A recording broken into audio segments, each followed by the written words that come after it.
En premier lieu, je tiens à saluer les salariés en lutte de chez Sanofi qui, pour certains, sont dans cet hémicycle et qui risquent de perdre leur emploi par sa vente à un fonds d'investissement américain. Ma question s'adresse à Monsieur le ministre de la fonction publique, ou plutôt dirais-je, de la liquidation de la fonction publique. Vous avez récemment déclaré, en plus de la suppression de la JPA, que l'absentéisme des fonctionnaires représentait un coût insoutenable pour l'État et vouloir donc durcir les conditions d'indemnisation des arrêts maladie en les alignant sur les conditions du secteur privé. Sauf que vous oubliez de dire que les 2/3 des salariés du privé sont couverts par des conventions collectives. Vous ne visez donc pas l'équité publique-privée, mais bel et bien de faire encore et toujours des économies.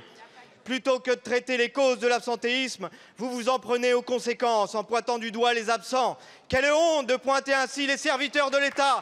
Stoppez cette stigmatisation, respectez-les. D'autant que le rapport sur l'état de la fonction publique de 2023 précise que les absences y sont plus courantes en partie en raison de la proportion de femmes et d'agents plus âgés que dans le privé. Le problème, ce n'est donc pas les arrêts maladie, mais bel et bien la pénibilité au travail. Le reste n'est que prétexte pour continuer de détruire nos services publics. Assumez-le. À force de réformes démagogiques, de coups de boutoir austéritaires, notre fonction publique souffre d'une grave dégradation des conditions de travail, de sous-effectifs s'ajoutant à une perte de sens pour ses agents.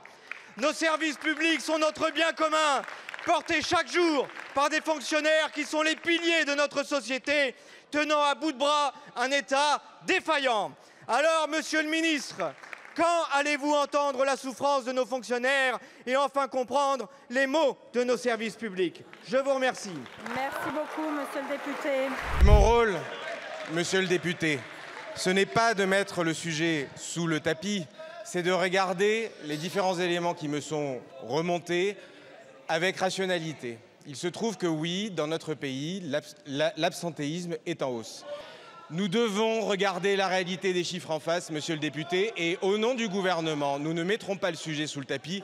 Et c'est pourquoi le gouvernement a engagé un plan de lutte contre l'absentéisme que j'aurai l'occasion de détailler dans les prochaines questions. Merci Madame la Présidente. Monsieur le ministre, c'est que vous détestez les fonctionnaires. C'est ça la réalité.